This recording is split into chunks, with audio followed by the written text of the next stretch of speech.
May share na naman ako sa inyo guys. Meron tayong tanggap na isang OnePlus 7 Pro. Ang problem nito ay minsan may power, minsan wala.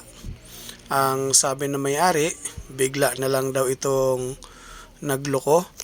So dito guys ay papakita ko na naman sa inyo kung bakit ang madalas na sira nito ay yung sa scramble ng display.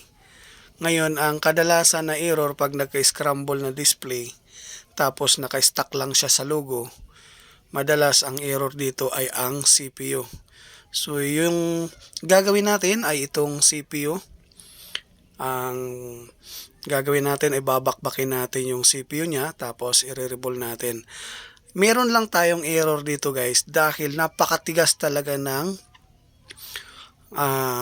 glue nito. So dito tayo mag-ingat dahil mas matigas pa yung glue nito kaysa upo.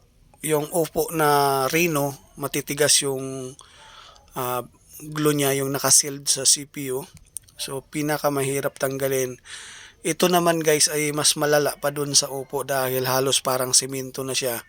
Dito ay dobling ingat ang gagawin natin para mabunot talaga natin yung CPU niya. Ang pangalawa ay minsan ang CPU niya nagpa-power, minsan hindi, minsan nagcha-charge, minsan hindi.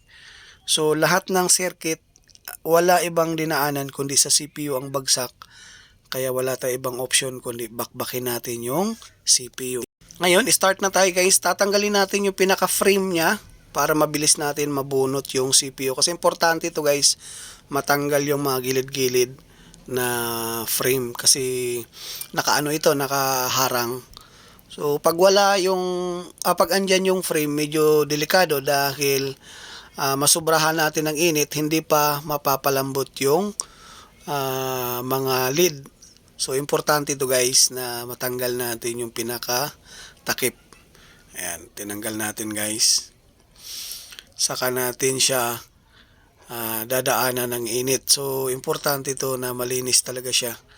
Although dahil nga mahirap tanggalin itong ano niya, itong CPU, magsi-switch tayo guys ng dalawa ang gamit natin.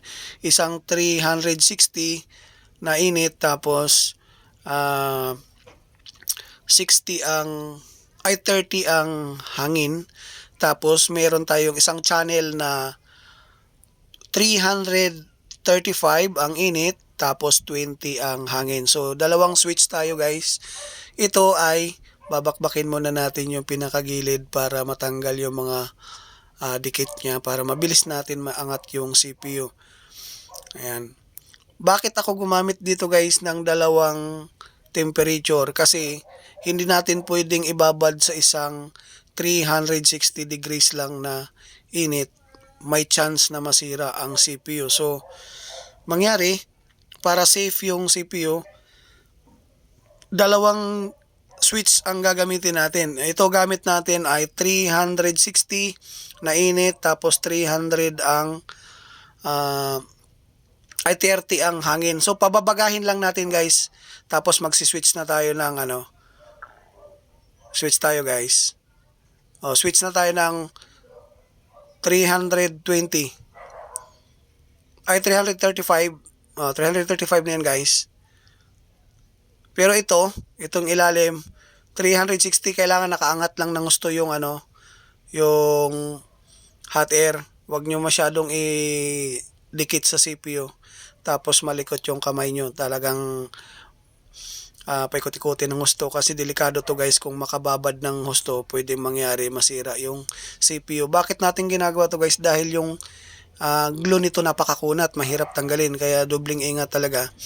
So nilakasan na natin yung init niya para matanggal. Ayan na. Ayan guys, parang bato-bato yung glue. Yan yung sinasabi ko. Ang hirap tanggalin. Makunat talaga.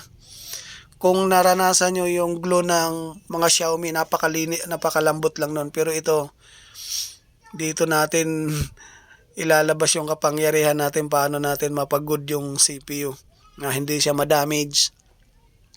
Kasi yung mga encounter ko guys, yung mga Oppo, matitigas talaga ang glue niyan. So ito, kunat, tigas. Gagamitan natin ng hot air. Mamaya, makunat to. Ayan, gamitan na natin, oh. Hot air yung ginamit natin, guys, para mabilis lumambot.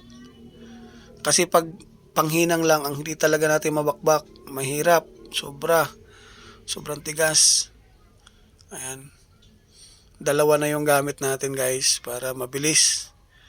Kasi pag hinayaan lang natin na yung panghinang lang ang magbakbak, mangyari, pwedeng ma-damage yung mga layout niya, baka magkaroon ng mga punit-punit.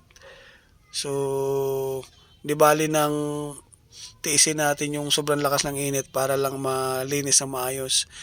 Kagandahan dito, yung CPU design niya ay kapareho lang ng Poco X3. So, yun lang ang pinaka madali.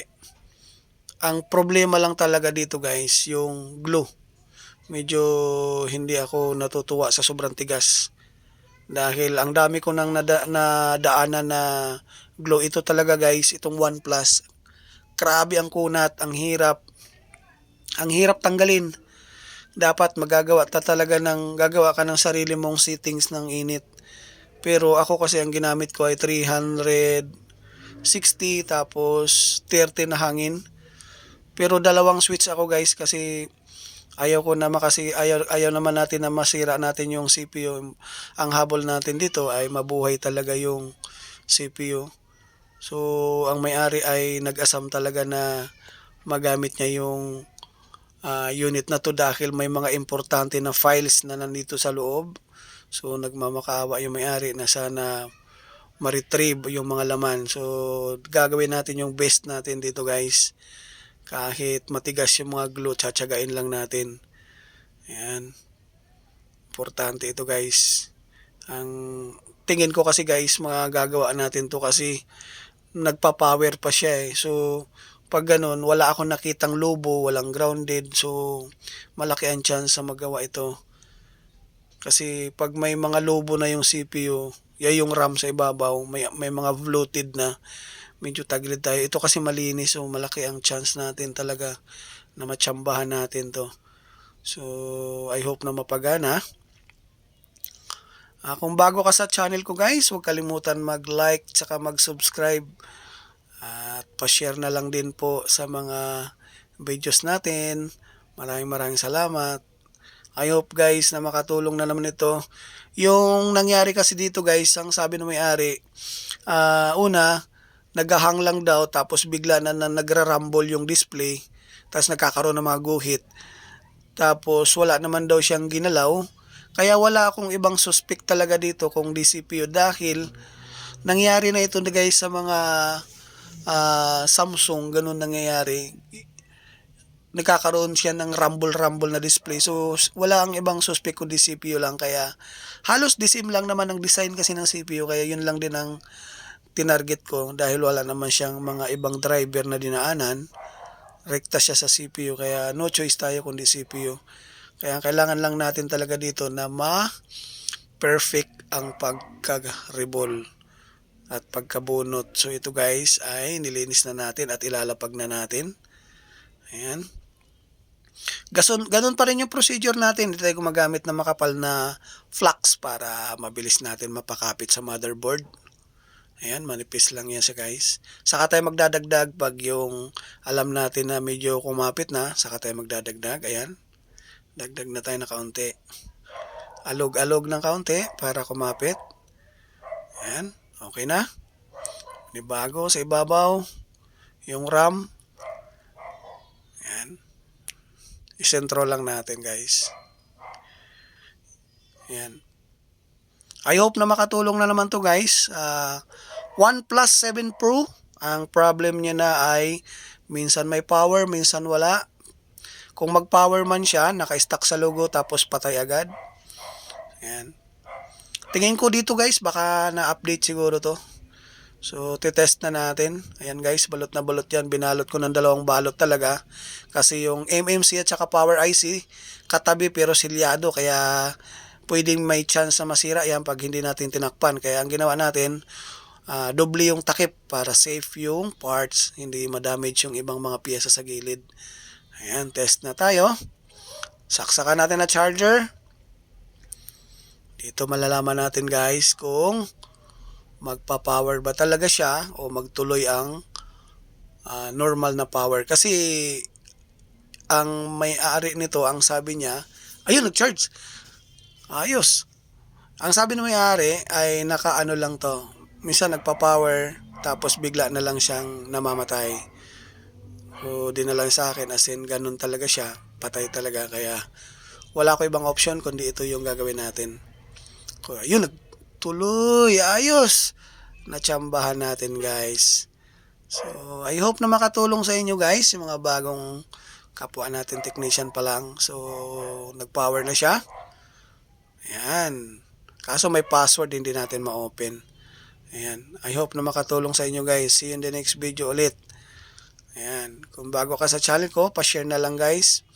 Para ma-update kayo ng ibang upload natin. Salamat. Thank you. See you in the next video ulit guys.